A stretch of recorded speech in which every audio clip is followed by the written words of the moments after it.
Bismillahirrahmanirrahim. Ketika hari raya Idul Fitri parantos tiba, hampir seluruh umat muslim pasti bakal ngarasakeun bahagia. Ngan kebahagiaan anu dirasakeun ku eta umat muslim teh tentuna beda-beda. Aya anu bahagia kusabab loba nu mere duit di poe lebaran teh, loba nu mere THR. Aya deui anu bahagia di hari raya teh kusabab bisa berkumpul sareng sanak saudara. Nya kitu deui aya sebagian umat muslim anu bahagia karena puas bunga parantos bisa menunaikan perintah Allah selama sebulan penuh. Aya deui anu ngarasa bunga kusabab geus ngarasa bebas ngerokok deui, bebas barang dahar deui, dan lain sebagainya. Beda-beda kabungahan teh. Adapun sikap seorang mukmin anu sejati ketika dongkap hari raya Idul Fitri teh tentu perasaanana bakal campur aduk. Bungahna aya, sedihna oge nya pasti aya. Bungahna mana? Tadi teh tos bisa ngalaksanakeun kewajiban puasa sebulan penuh, tos bisa ngalaksanakeun tarawih, tadarus dan lain sebagainya selama bulan Ramadan. Akan tetapi dibalik kebahagiaan kusabab telah melaksanakan perintah Allah, tapi pasti aya kesedihanana. Mana sedihna? Sok sieun amal ibadah urang selama ieu henteu ditarima ku Allah Subhanahu wa taala. Naudzubillah min dzalik. Sok sieun amal ibadah puasa urang kacampuran ku maksiat. Sieun taraweh orang kacampuran ku sombong sareng ria dan lain sebagainya. Ialah mukmin anu sejati, pasti setiap ngalaksanakeun ibadah dibarengi ku rasa roja sareng khauf. Roja hartina pengharapan ka Allah supaya amalna ditarima, sareng khauf nyaeta rasa sieun teu sampurna ngalaksanakeun ibadah ka Allah. Kitulah perasaan jalma-jalma mukmin anu bener-bener ngalaksanakeun ibadahna dijiwai, bukan hanya sekedar dilaksanakeun ku dohirna hungkul. Hukia sakumaha dikisahkeun dina kitab Duratun Nasihin anna Shalih bin Abdillah, bahwa pernah aya zaman kapungkur anu namina Shalih bin Abdillah. Kana idza kana yaumul fitri, ieu Shalih bin Abdillah teh ketika dongkap hari raya Idul Fitri, dhahaba ilal musalla, berangkat menuju salat Idul Fitri. Faraja'a ba'da ada'is sholati, kemudian uih deui ka bumina setelah ngalaksanakeun salat sunat Idul Fitri, ila darihi ka bumina eta Shalih bin Abdillah. Saparantos nedugi di bumina, wa jama'a ahlahu wa iyalahu indahu. Teras ieu Shalih bin Abdillah teh ngempelkeun keluargana sareng sanak saudarana, kabeh dikumpulkeun di payunan Shalih bin Abdillah. Saparantos keluargana sareng kerabatna kumpul di hadapan Shalih bin Abdillah, wa ja'ala ala unuqihi silsilatan min hadidin. Kemudian ieu Shalih bin Abdillah teh ngagantungkeun dina leherna ngagantungkeun rante anu dibuat dina besi.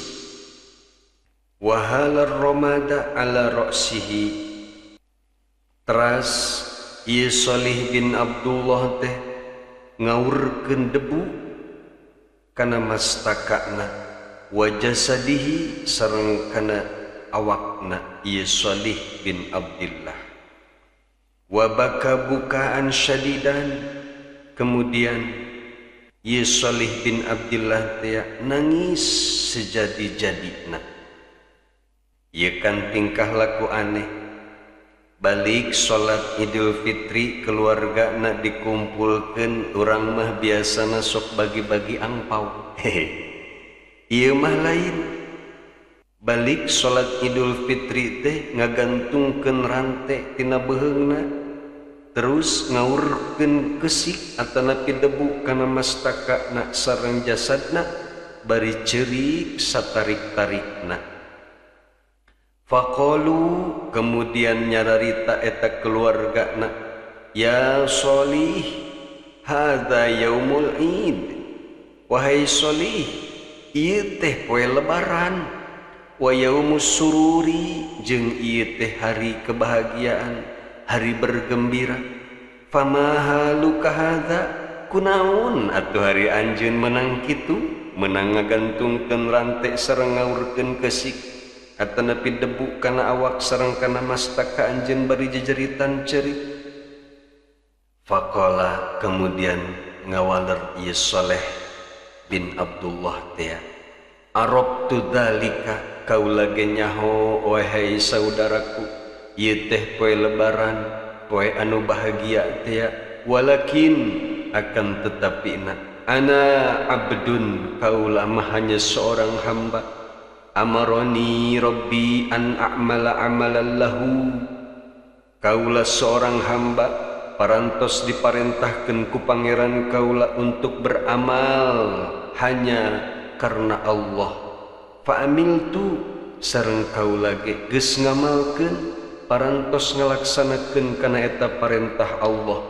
Akan tetapina fala adri aqabilahu amla, akan tetapi kaula teu nyaho apakah amal kaula teh diterima atanapi henteu ku Allah. Masya Allah. Iyalah ruh jalma mukmin mah berpikir nepi ka dinya. Iyalah anu disebut makna muhasabatun nafsi, mengoreksi diri. Apakah urang teh selama ieu ibadah teh geus bener encan sesuai sareng perintah Allah? Lamun tos sesuai sareng perintah Allah, apakah urang teh ibadah geus bener-bener ikhlas karena Allah? Iyalah nu ditangisi ku orang-orang soleh. Wa kana yajlisu fi tarafil musalla, sareng ari ieu Shalih bin Abdullah teh upami ngahadiran salat Idul Fitri teh teu wanieun asup ka tengah-tengah masjid atanapi lapangan, tetapi beliau hanya duduk di pinggir musola. Fakila, kemudian ditaros lahu ka eta Shalih bin Abdullah, lima la tajlisu fi wasatil musola, wahai Shalih, kunaon anjeun teu daek diuk di tengah-tengah musola. Qala, kemudian ieu Shalih bin Abdullah teh ngawaler, jitu sa'ilan lirrahmati, kaula mah datang ke tempat musala ieu, kaula datang ke ieu masjid pikeun mengemis, pikeun memohon kana rahmat Allah. Wa hadza majlisus sa'ilin, ieulah sebaik-baikna tempat bagi pengemis. Masya Allah, luar biasa. Ieu pemikiran Shalih bin Abdullah. Begitu disiplinna ibadah beliau disertai dengan tawadu.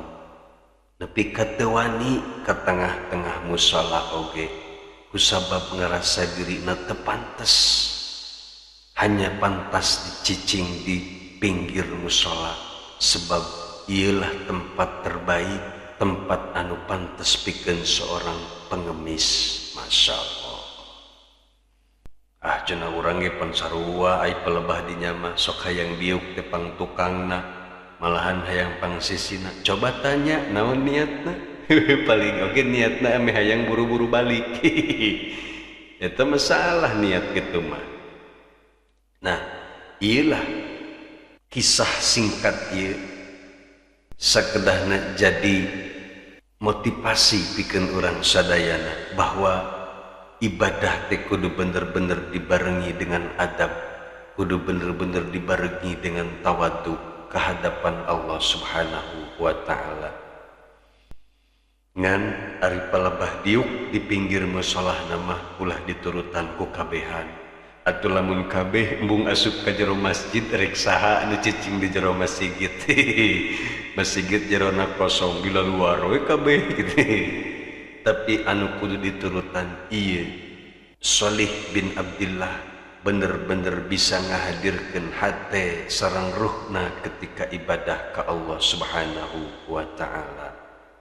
Ngan urang oge pesimis teuing ulah nepi ka ngomong kieu urang mah ibadah ge moal ditarima ku Allah. Ulah kitu mah tetep urang harus berharap ka Allah mudah-mudahan segala rupi amal ibadah urang sadayana selama bulan Ramadan baik sebelum bulan Ramadan mudah-mudahan sing aya dina panampian Allah Subhanahu wa taala. Taqabbalallahu minna wa minkum siyamana wa siyamakum qiyamana wa qiyamakum amin ya Allah ya rabbal alamin.